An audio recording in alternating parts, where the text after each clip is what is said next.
What's going on, Wolfpack Nation? Thanks for joining us on our weekly live stream here of Tuffy Talk. And we got lots to talk about, break down, and discuss with the week that was NC State Athletics. As always, I'm joined by my friends Michael Tracy and Macon Adams. What's going on, fellas? A whole lot, man. What's going on? It's just a Monday after a so-so week. We'll definitely be talking about it. We got a national championship and we lost a couple ball games, but I don't know. And we got a spring game. We had a really wet and wacky State game. couldn't lose, right? State couldn't lose, right? I know. So if you had the over or under, then you probably won. So we always like the winners in the gambling game. Not that we condone that, but where do we want to start with? We can go basketball, baseball, football. Let's go with what on everybody's mind and just start with football. That was probably on everybody's mind first. Yeah, I think that's a great place to start. So we got our first glimpse now, albeit a much toned down, watered down version, literally watered down version from all the rain on Saturday. But, we got our first glimpse of the 2023 NC State football team and the new look of Robert Anae's offense with Brennan Armstrong leading. Maybe. Right? So we'll definitely talk about that. But just, guys, give me your first thoughts on what you saw, what you liked. And we'll start with the offensive side of the ball first. You go, Michael. Yeah. Well, I mean, I don't think it's any debate that MJ Morris was the best QB on Saturday. I don't. Yes, it is. No, I'm kidding. And the show's over. Well, no, I don't. I don't. I think there's obviously a debate on whether that means he'll be the starter in the fall, but he definitely played the best on Saturday. I thought the running what's that based on, Michael? Just for everybody who didn't watch it, just to figure out. Well, I mean, he was pretty accurate the whole game, even in the rain. I don't think there was a final stat line. I didn't really see for whatever reason they didn't. There was one at halftime, and I think he was at one point he was 10 and 12 for 125 yards or something. So I mean, in the rain it was pretty good. The rain obviously affected Brennan Armstrong. I mean, there were a couple throws that just sailed on him. Yeah. And you could tell it was definitely because of the wet ball. But MJ Morris, he had a beautiful throw over the middle, kind of on the run. Mm-hmm. So that was definitely encouraging.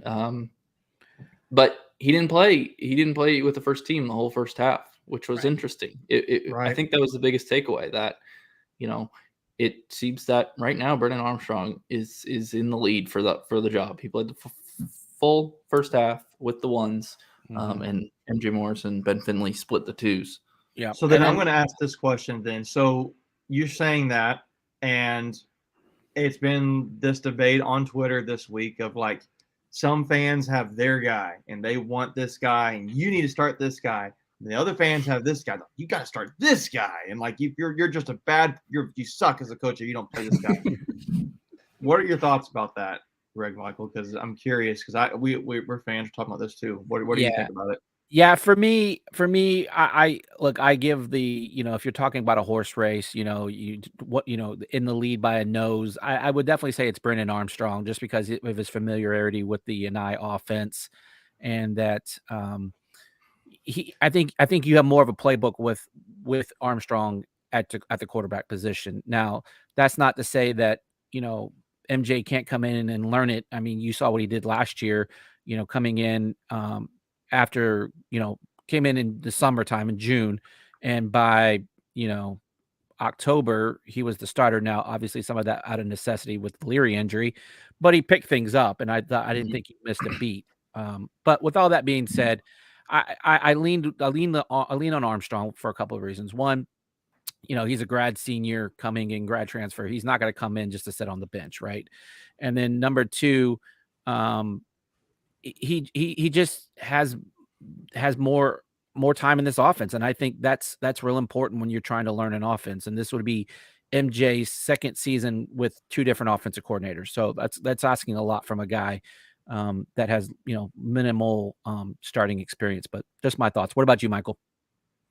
Yeah, no, I mean, I'm on the same page. I think it's probably Brennan's job to lose, and if MJ does end up winning it, that makes me feel even better than I already do about it, MJ, because that just means he's that advanced in the offense already, and obviously his talent is probably his ceiling for talent wise is probably higher than Armstrong's, but Yeah. just about getting there. So I don't know. I think it doesn't. You obviously can have a favorite, but at the end of the day, only one of them is going to start. So, which I think is going to be, I think we're in hands either way. Yeah, and again, last year we went through 4 starting quarterbacks, so like the need there to have good talent behind whoever the starter is, you're just one play away from having a new starter. And so I just kind of want to, we got some folks here in the chat and we appreciate everybody here. In game is here, Scott Freer, Winston Lohman. Just want to drop a couple of these things and we can talk about it. This one, Scott's like any info on MJ Morris to Auburn rumors, praying that doesn't happen. I haven't heard that. Yeah, that's a new one. We haven't heard that one. And, there was some stuff going on Twitter with MJ's bio and everybody kind of got into a little fever there. The one thing I will say about transfer portal, that will be open from May 1st to May 15th. So you won't see anything really going on. Go ahead. It's moved up. No, it's moved up this year a little bit. It's April 15th to April 30th. So okay. I read something. Okay, I read something where it was May 1st to 15th. So what I read was incorrect. So thank you, Michael. So if things are going to start happening anywhere in football, that's definitely going to be your window to be looking for. But other than that, I haven't heard anything. So I'm going to give my thoughts on this. I know you guys said your thoughts, but I don't care. Like I want to play the guy who's going to win the most. And these coaches see these players all the time, right? We only see them when they're on TV, right, or in person during a game. So coaches see everything, for the most part, way more than we do. And I like to think Dave Doran knows what he's doing at this point after 10 years of having pretty good winning. And I mean, being a little sarcastic, but like I see like Scott, his comment here, he's definitely an MJ fan. Winston is an MJ fan. I like MJ. I would love to see him be the QB. I just know that I've seen Brendan Armstrong in Robert and I's system put up 4,500 yards and what was it, like 40 touchdowns? 40 touchdowns. It was like some Madden numbers. Like guys, like that's one of the best QB stats and in a long time, right? In ACC play. And another thing that I was reading, he only played in 11 games that year because he got hurt for one and their bowl game got canceled. So he did that in 11 games. Yeah, I just think he can. I mean, MJ could be that much better. I don't know. I mean, I just don't care. I want to play the guy who wins the most. And so if it's MJ, great. If it's Brennan, great. But so let's put it this way. Let's have to say this.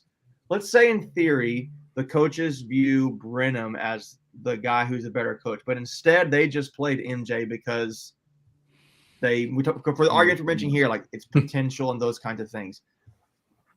I mean, you don't know what you don't know, but like I thought the whole point is to win games. If that's MJ, that's great. I mean, you kind of want future. You're kind of balancing the future argument with win now, and Brendan Armstrong is a win now QB, and MJ could win now.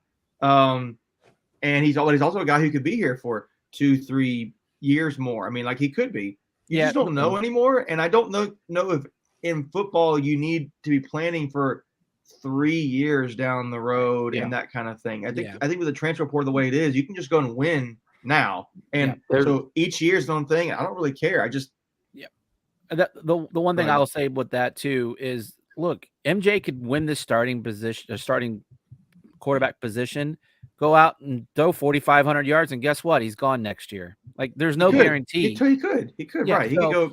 Ohio State can pick him up if he plays those kind of stats, right? Yeah, I mean, look at again, look at baseball last year. Look at basketball this year with the guys that are starters on teams, and they're leaving. In good situations, you got guys that went to the Final Four that are leaving their squads, and they were starters.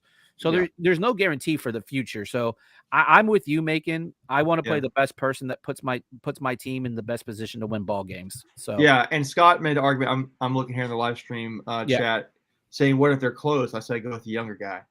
Yeah, and it's a fair argument. I mean, I don't really know. I mean, it would. I think we all making fair points here. It's just, I thought the best throw of the day was MJ.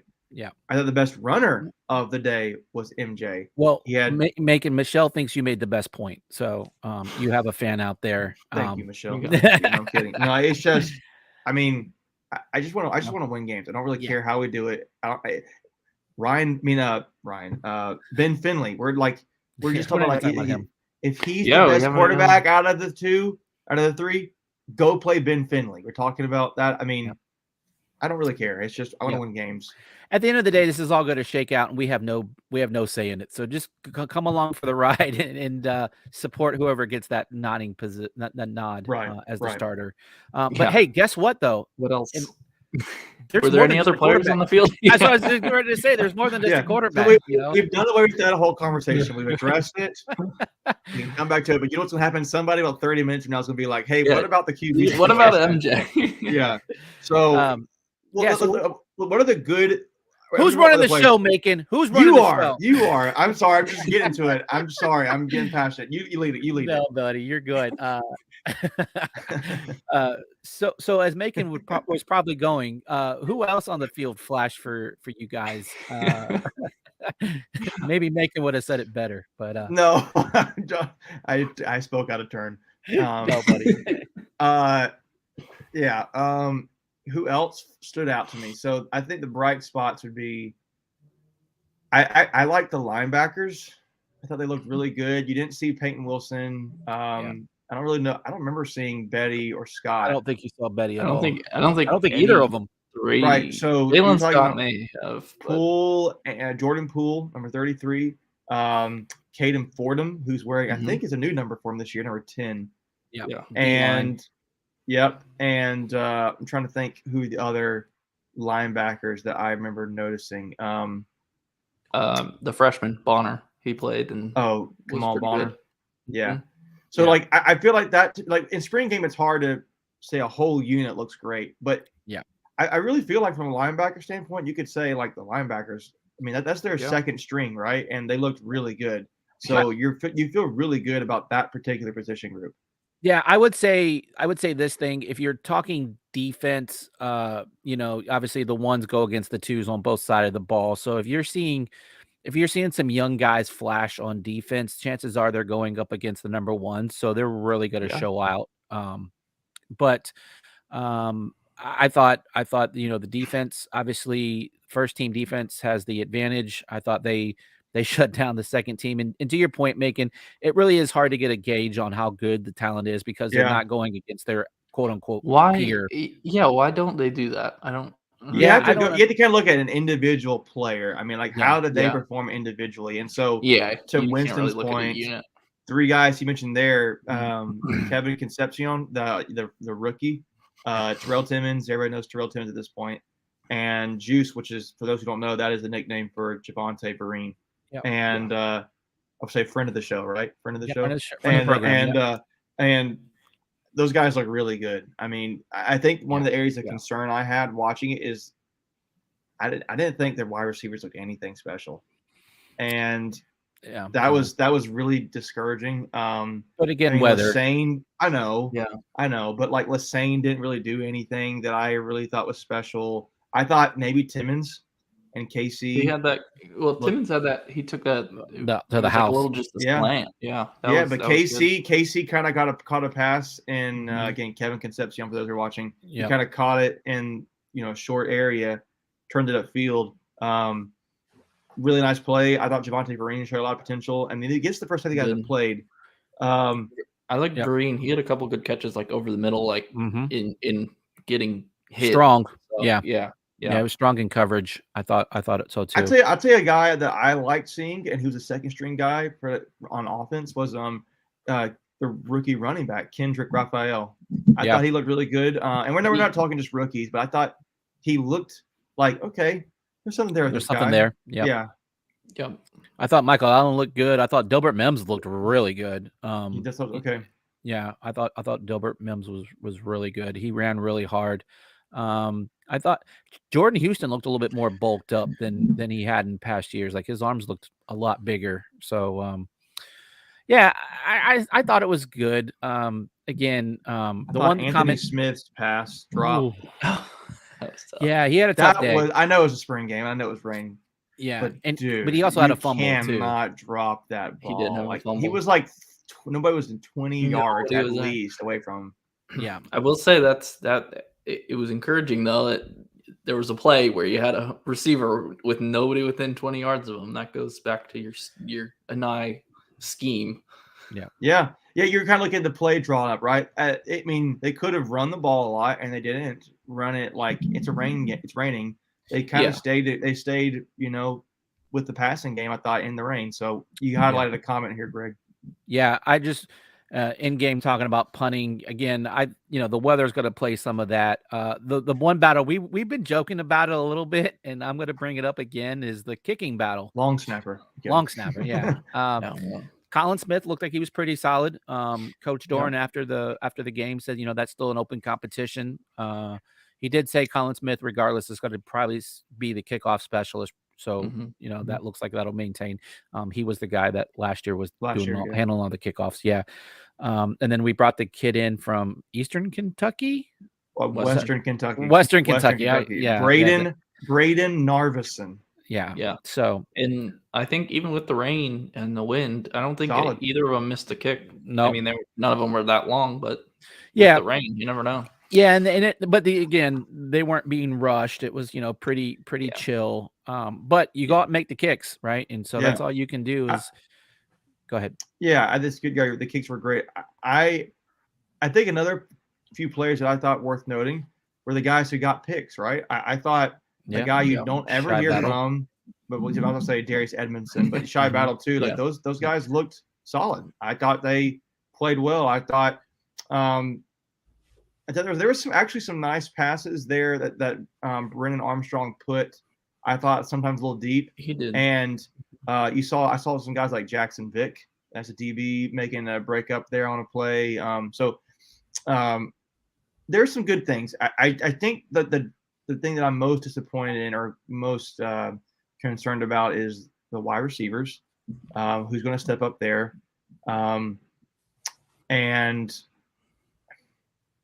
I think who is going to play quarterback. I mean, it's more like who is that going to be? Yeah. You're not concerned about Demi Sumo, Michael Allen at running back. You're not really. I don't know if are we concerned about offensive line? Are we concerned about defensive line? So the one thing I was going to say that I thought he did a nice job was Dawson Jaramillo. I think is how you say his name. Yaramillo, the transfer in from Oregon. Spanish. I think he's got a Spanish kind of vibe to it. Just say Mr. Mullet. He did some nice things. They had him at center. They had him play multiple. I think every position on one. Yeah, and we talked about on our private Discord. I think you're going to see him. He's going to be basically the Bryce and Spees of last year. He's going to, he may not start, initially, but either between injury or just, subbing in and out. I think he's going to be a key cog in that offensive line. Yeah. So, Dylan McMahon, I don't think played. He didn't. No. Eason, I don't think played, but neither did McKay. Guys. Yeah. So that was. Do you think it's interesting that they list Trevonte Vereen as literally his name is Juice Vereen? Yeah, I like it. It's good NIL stuff, right? Yeah, I think he needs to get like Capri Sun, or Juicy Juice. Yeah, there you exactly. Go. So, look, we got lots of D-line look good. Yeah, Davin Van. Davin Van had a strip and a fumble recovery that was just like he was just like all the him, strongest right? guy out there. Yeah. Hey guys, this just in, we officially made it. Skipping a fish fry to be on here. Whoa, beating the fish fry. Wow, I'm honored. I'm hard. I don't know if I would have said the same. If I knew to fish fry, I would not be here. Don't get me in the way of Well, food. hey, I will put to each his away own, I some guess. fish. No, I'm kidding. Yeah. I'm kidding. I'm kidding. That's another one Happy of to our have friends. you here. Yeah. But I think we can pretty much wrap a bow on the spring game. It was good to just see some guys out there hitting. And look, any fans that were there, my hats are off to you. You guys are some hardy Real fans, Real fans. that dealt with some nasty conditions. It was cold and rainy, so great job for the guys and girls out there that was supporting that team. So and Endgame. Yeah, Endgame was there. Yeah, thanks Endgame. Yeah, got us obviously some shout out to him. videos. Yeah, got us some photos and videos. We appreciate you as always. But we're gonna go ahead and shift our gears to baseball. Kind of a tough week for baseball. Had a chance to really make some noise playing number 12 ECU and number 2 Wake Forest. In an unfortunate situation, we came up 0-3. And look, those are quality teams where it's not horrible to lose to them, but those are also a chance to get some real resume builders, and you kind of went out and laid an egg. And in all 3 games, you had the lead multiple times in the games. So, what is that attributed to, in your opinion, guys? Different reasons. Bullpen. A lot of it's bullpen and defense, and then just getting timely hits. We just made some errors, costly errors that like led to runs in all of the games. And those are errors. And we kind of talked about it when we did our baseball preview. Those are just giving you can't give good teams more outs. They're going to take advantage of it. And they, on Sunday, we catch a baseball, we don't give up 3 or 4 runs. If Sam gets a strike where he got that call like a batter or 2 before that, you're out of the inning with no runs. Too. Yeah, and then and conversely, when I think it was game 1, I think 3 innings, maybe 4 innings, we had multiple guys on and we don't push any runs through. So it's just specifically 1 inning you had a guy on third with no outs. Yeah, and then in game 2, you claw back, you score 3 runs to get right back in there, and then you leave the bases loaded and you get no more. So again, and I'll let, if someone else has something, feel free to jump in here, but we are definitely through the hardest part of our schedule. Yeah. All 4 of our, or 5, I guess now, of our ACC series, all the teams are like top 15 at this point in the country. It opens wide up. But with that being said, you got to go out and win ball games now. I mean, you're at the point in the season, it's getting to be crunch time, and if you don't figure it out soon, you're gonna be sitting at home for a second year consecutive. But Macon or Michael, you got any thoughts? Just kind of echoing what you said. I mean, I think it was the defense this week more than the pitching. Yeah, you scored enough runs. I don't like calling them out, but Peyton Green had some tough, like against ECU. Yeah, that one was that miscommunication between him and Trice. He drops the pop up that literally led to 5 runs that inning for ECU when he makes the catch and that inning's over. Yep. And I don't know, and it's tough because he's like one of your best hitters right now. Yeah. And you just gotta, I don't know. I don't know if it's moving him a different position, or just mentally getting the yips out or whatever it is. But Cozart with a couple of pass balls yesterday. That was a little tough. He has that one pass ball the guy's able to score. But no, I agree with you. Was it Wednesday we played ECU or was it Tuesday? I can't remember. It was Tuesday. Yeah, I mean, we lose that ball game, 13-9? Just trying to go off my memory. You gave them 7 or 8 runs easily. And when you score 9 runs, you should win a ball game. I'm sorry. Like that boils down to pitching and defense at that point. Your offense has done enough to get you a victory. The one person I want to kind of give a shout out to is Chase Nixon. He is just he's been given an opportunity and he's taken it and literally ran with it. So you can't get that bad out of the lineup. I don't know what you do. I will say in past years, Elliott Avent has kind of gone with the lineup and just rolled with it. You're seeing guys move up and down. He's really just trying to find something. Like he's really just trying to get that combination to where, guys are picking each other up and, you're getting the right combos of people on. I thought Gino had a great day yesterday. He raised his batting average like 20, 25 points. So he's hitting the ball really well.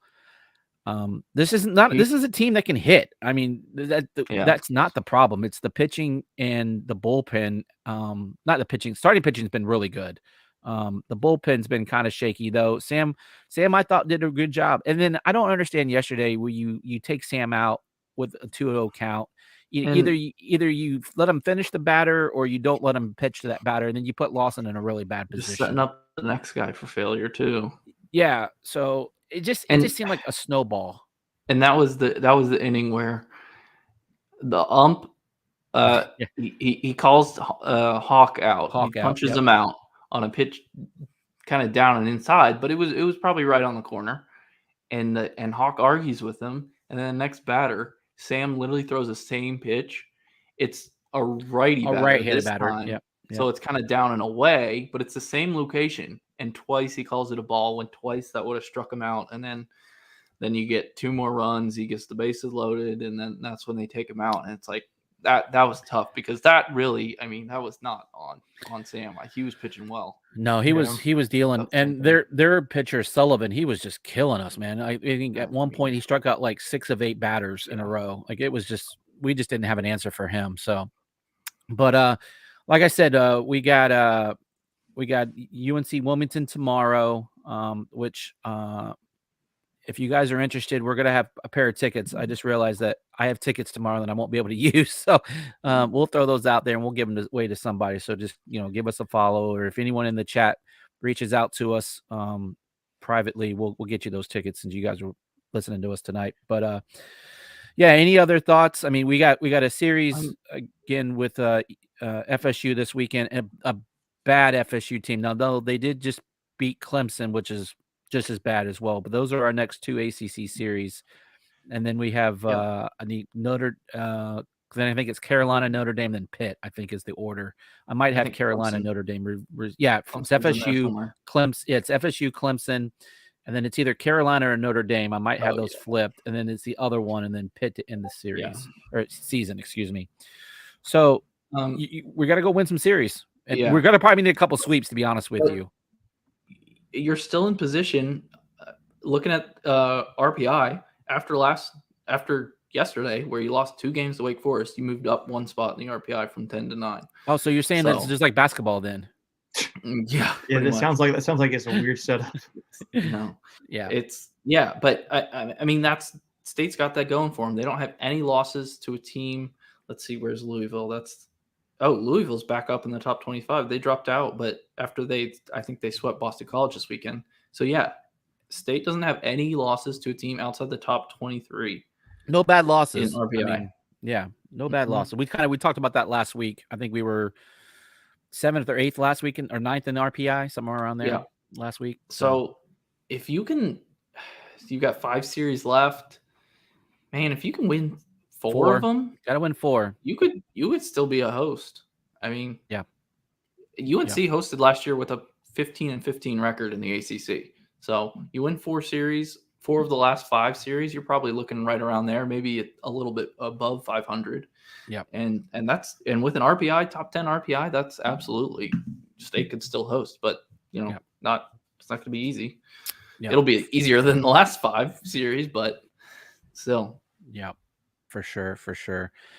All right. I think we can kind of put a wrap on that again. It's got to go win ball games. It's that simple. So, with that being said, what do you think? Some tweets of the week? Let's do it. All right, let's do it.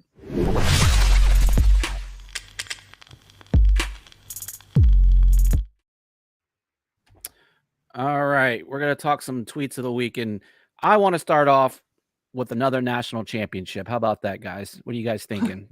Sounds good to me. We'll take it. Anything is good. It's true. So NC State cheerleading took the small co-ed championship there. So that was, I think the last time we won that was in 2018, if memory serves me correctly. I believe so. So yeah, so that was a great thing. I know Leighton. I know Leighton and his wife were there last week at the send-off, and really, were impressed by what they saw. And I think Leighton even put it on the in one of the tweets last weekend that he said, watching that routine, if they had performed it flawlessly, like Michelle's saying here, that they were going to win a national championship, and they did just that. So, congrats to them. And I believe the large co-ed, I think they finished 7th. So I think they were like one of the few teams that had both teams in the top 10. So again, NC State cheerleading kind of just leading from the front. You don't always get to see the awesomeness that they do. At the basketball or football games, they're kind of in the moment. But if for anyone that says that a cheerleader is not an athlete, they're full of themselves. But guys, what do you just think about this? And just another piece of hardware on the mantle. Oh yeah, that always works out for me. I'm good with that. Yeah, no, it's like you said, there's been a history of success there. So yeah, it's awesome to see. Yeah. Obviously, I shared the story a couple weeks ago. I had a friend, she was Miss Wolf back in 2016 when they won a national championship, and I shared the picture of her ring, and I definitely got a little jealous and envy. That's pretty cool to have that all these guys and girls can say that they're national champions. So congrats again to them, and we couldn't be more proud to they're the ones that get us hyped up in these games, and Right. They're the ones that just get it going. And I think they were rewarded by getting to perform at the hockey game a few weeks ago. It's really cool to see these young students succeed on their platform. So congrats to them again. So let's go ahead and check the next tweet out here. Along the same lines, a best for the winner. We're sitting now. This is what kind of question I have for you guys. We're number 9. Is that the rankings after the winner, or that's where we ranked for the winter sports? Do either one of you know? After the winner, so that includes fall sport. Yeah. It's cumulative, I think. Cumulative. Yeah, that's what I wasn't sure about. So this tweet, hold on, I got to kind of blow these up because I can't really read them, and I want to give everybody credit. So if anyone's in the chat, if you want to just share, Macon, this is from NC State Athletics, and it's for the first time ever, the Pack finishes the winner in the Directors Cup standings in the top 10 in back-to-back years. So obviously strong showings by the wrestling team, finishing in the what do we finish at the, I think it was top 10, wasn't it, in the nationals? In wrestling? Maybe 12. Was it 12? I don't know where it was. In wrestling? Yeah. I think they were 10. I think they finished 10th. Right at 10th. Yeah. And then Caitlin Toohey just crushing it, getting multiple national champions. And then at the swimming and diving, you had the men's team finish 5th? Yeah. 3rd? Something like that. Right. I do not recall the answer to that question. Yeah. So anyway, bottom line is they're just out there crushing it and making us all proud. And hopefully our spring sports can maybe get us in the top 10 for the whole year. I don't think it's been a while, because I think we ended up finishing like 18th, 19th, something like that last year overall. I think is where we were at. So top 20. Yeah, it was definitely top 20, and that's been a staple since Debbie Yao took over the program, and she got us there, and obviously Boo Corrigan continues that tradition for us. So let's go ahead and go to the next one here. This is a good one. I really like this one, and I'm so glad. Oh yeah, and Michelle mentions gymnastics. They did a great job advancing in, I think, like the 2nd or 3rd round of the NCAA tournament. But this tweet is about Trey Turner and his wife, Kristen Turner. donating $1 million to Path Athletics, and I know that money was to be divided between the gymnastics team and the baseball team. Obviously, Kristen Turner was a gymnast for state, and we all know about Trey Turner, pretty good baseball player. So, taking that money, that hard-earned money from his like $350 million contract, and throwing a few ducats to NC State, and obviously we're proud of that. But guys, what are your thoughts on former athletes? By the way, I think this was the largest donation ever by an athlete, an active athlete. I think it's an active. I think it's active athletic alum kind of thing. Yeah.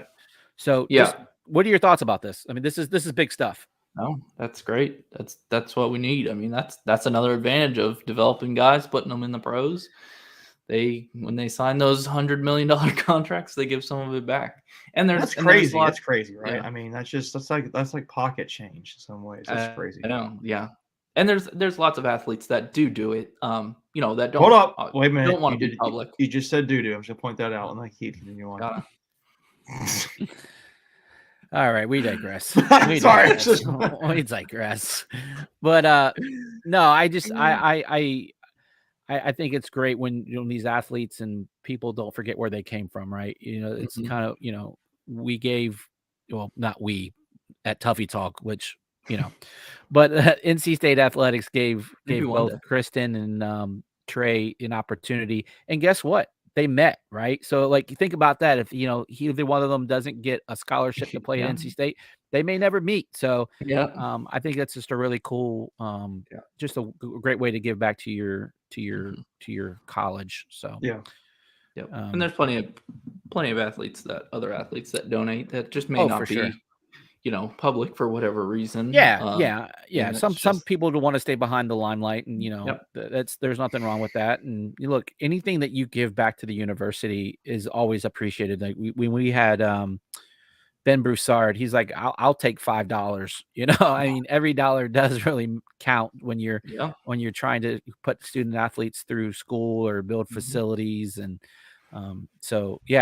this is great money to help improve NC State's athletics stature in the public eye. So good stuff there.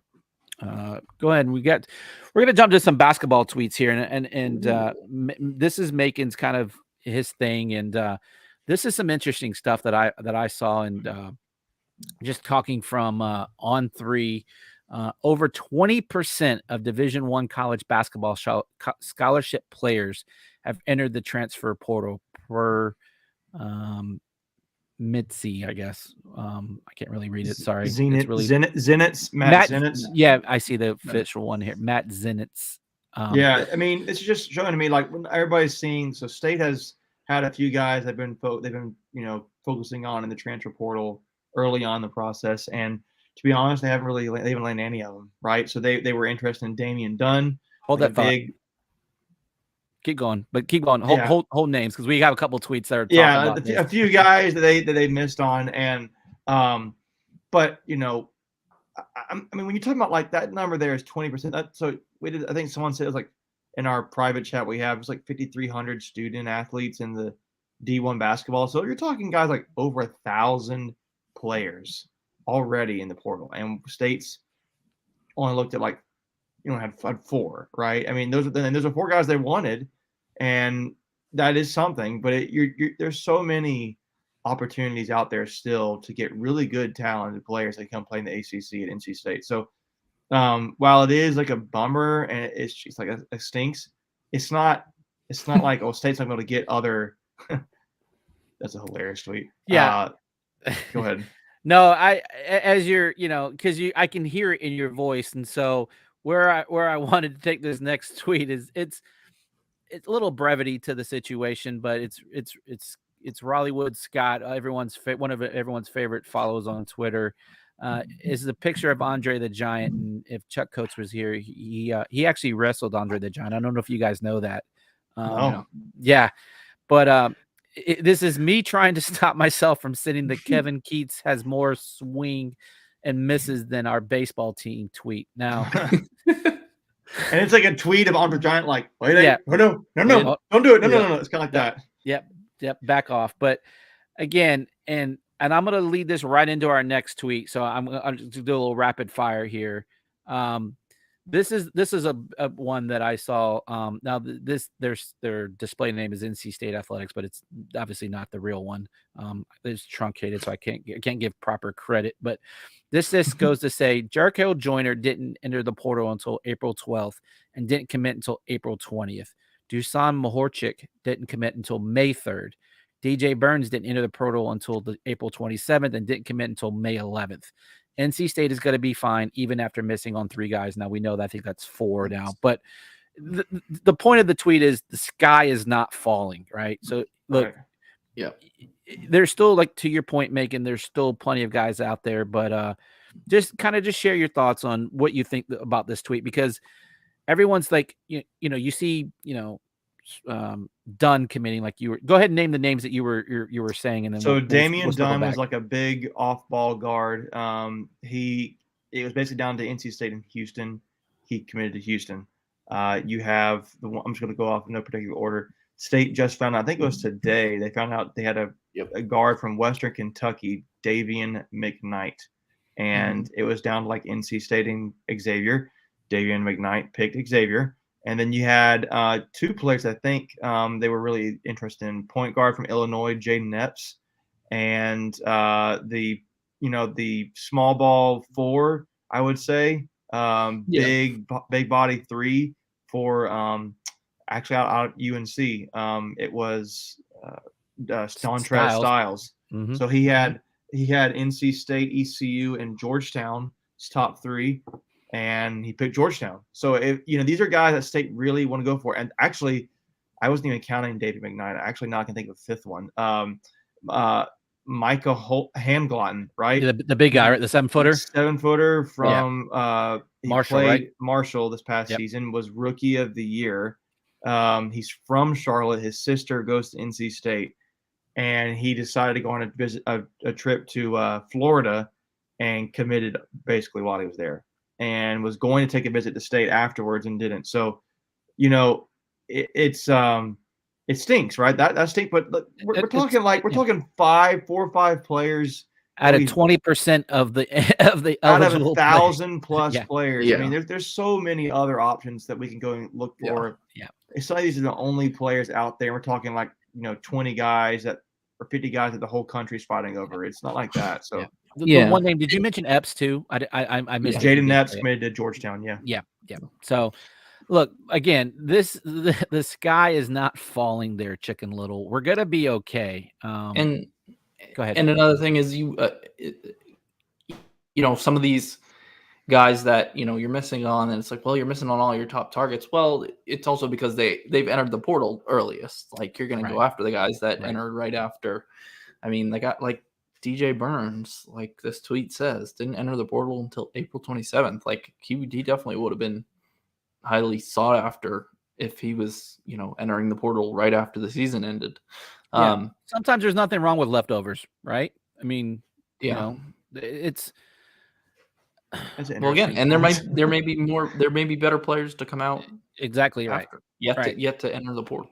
So, look, this whole thing is timing, and look, these teams may fill up on these guys early, and to your point, there might be someone that drops, and guess what? They got no more scholarships, and guess who has scholarships? So it just, people need to pump the brakes, and we've talked about this before. In today's social media age, everybody wants instant gratification. You see a name, and it's like, we got to have this guy. We got to have this guy, and when you don't hit that person, they're like, well, we're doomed. We're gonna fail. We're gonna lose 20 games next year, and that's just not the case. And I get it. Being a State fan is not for the faint of heart, right? I think some guy said that, but just practice patience, and I think that's really the key message. Just like, have a little faith in this squad. This is a team that, like, we hit gold last year in the transfer portal, and I just don't think we don't need to hit the panic button, I guess, is what I'm trying to get at. But Macon, do you have any other thoughts before we move on?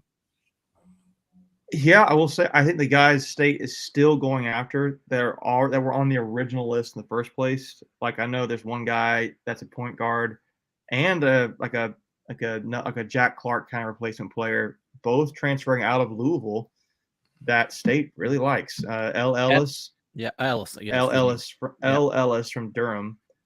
And Jalen Withers. Jalen Withers is the guy that State, and Ellis is the guy that State they recruited out of high school, being from North Carolina, and they just went to Louisville. And those are guys State would love to get. I mean, they very well could. There's a guy. There's a DJ post Horn. player. DJ Horn. He's from Arizona State, the point guard from Raleigh. Yep. Right. There's a post player from Tennessee that State has mentioned. I think I just saw a tweet today that there's another center from South Florida. Yep, I saw him. Chihuahua, something like that. That has NC State as like teams that have reached out to him. So it's like, I mean, MJ Rice. Yeah, it was a guy came down to NC State and Kansas, I think, were his final two. He's from Raleigh, Wake Forest area. He picked Kansas. Can't blame him there. But it was like, now he's leaving. So, I mean, this was that guy. I think MJ Rice was a McDonald's All-American too. So it's like, guys, like, I mean, like, we're going to find players. It's going to be okay. I mean, I think one thing State has shown with Keith is that they know when they see good talent. They know which guys to get. And to the point here, all of these guys on this list were later than right now we were a year ago, right? So just be patient, give it time, and let's see what happens. Yeah, for sure.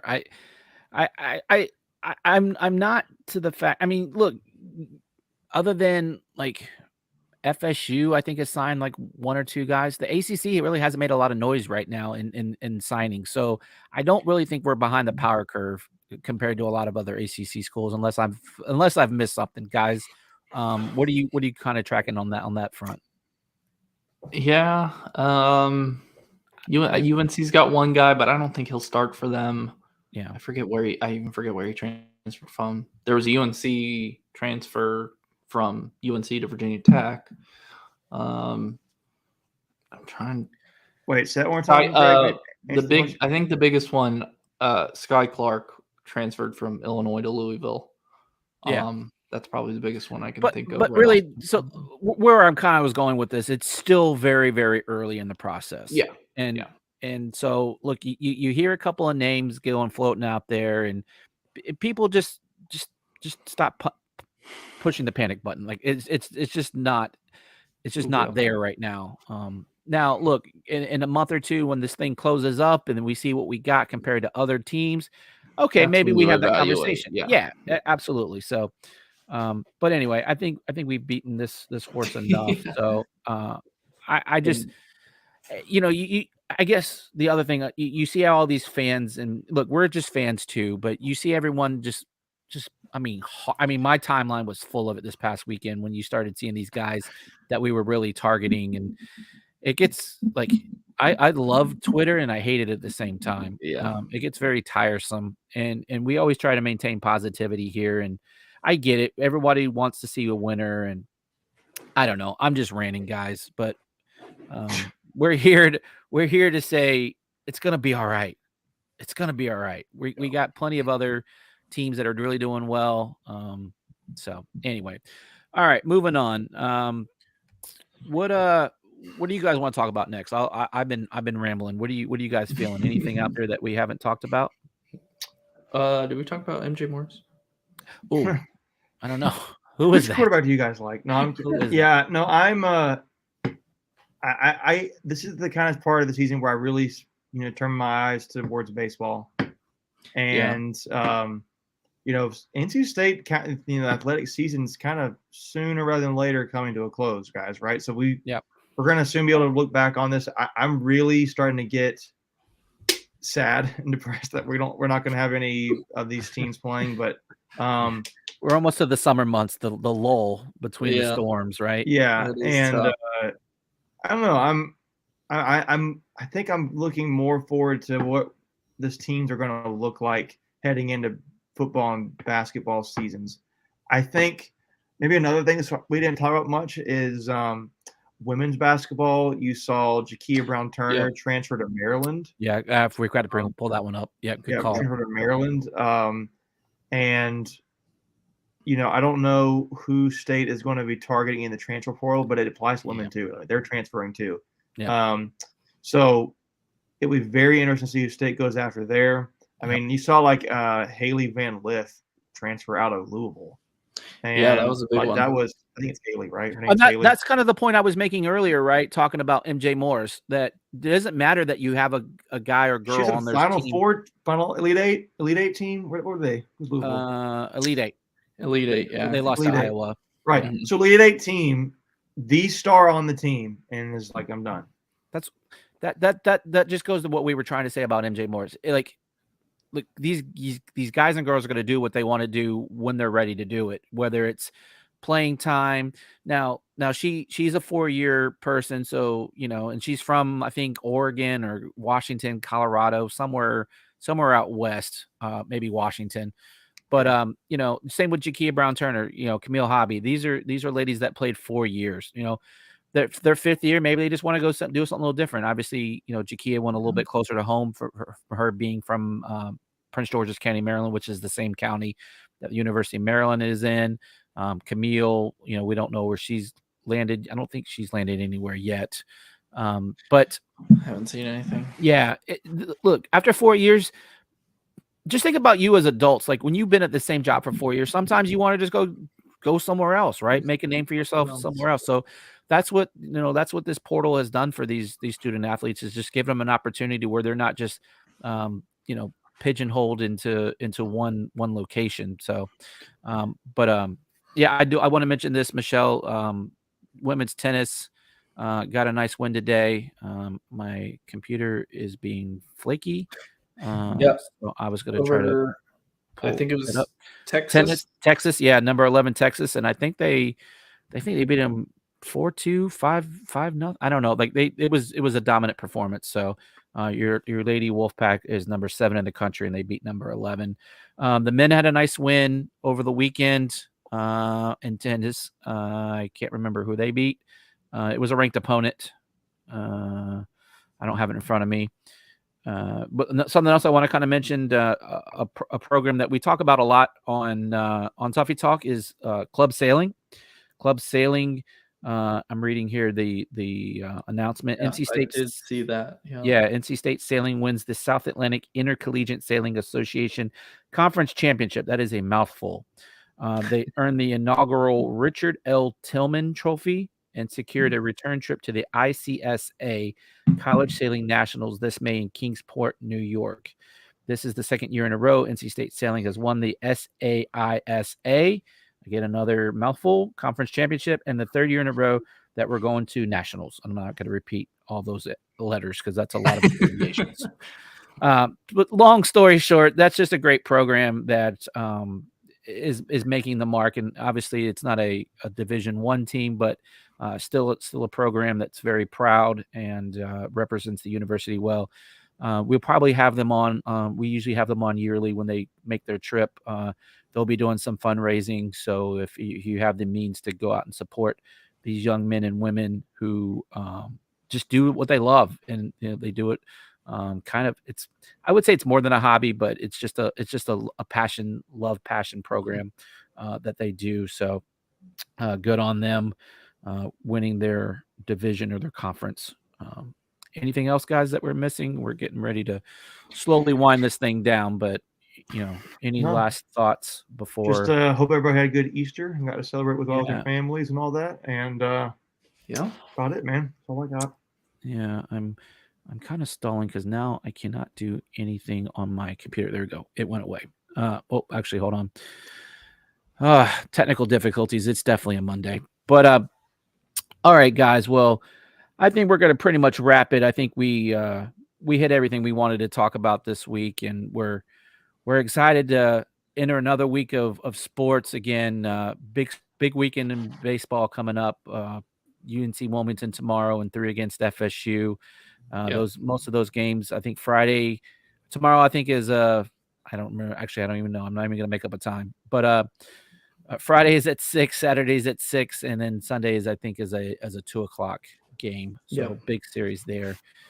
But we always appreciate you guys tuning in, and look, we're happy that we have a platform to be able to speak, and we appreciate the fans out there that joined us. And we love talking with you guys in the chat, and you make this show very interactive, and we appreciate it from the bottom of our heart. There's Brian.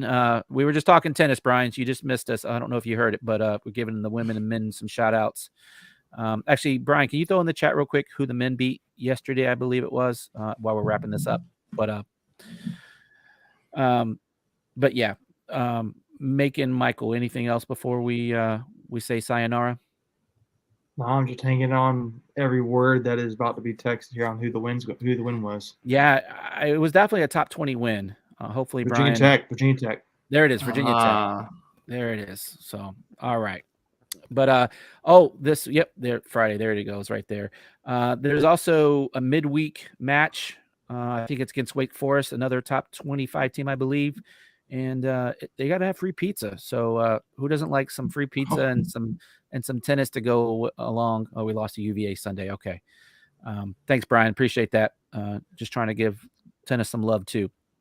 But yeah, so if you got the ability, go out there and check them out. I think that match is on Wednesday. So, all right, guys, we've been rambling long enough, and it's time to close it up. But we appreciate everybody, and look, we'll have some episodes out this week. I think we're gonna have a recruit, video this week. I think that was what we were going for. Yes.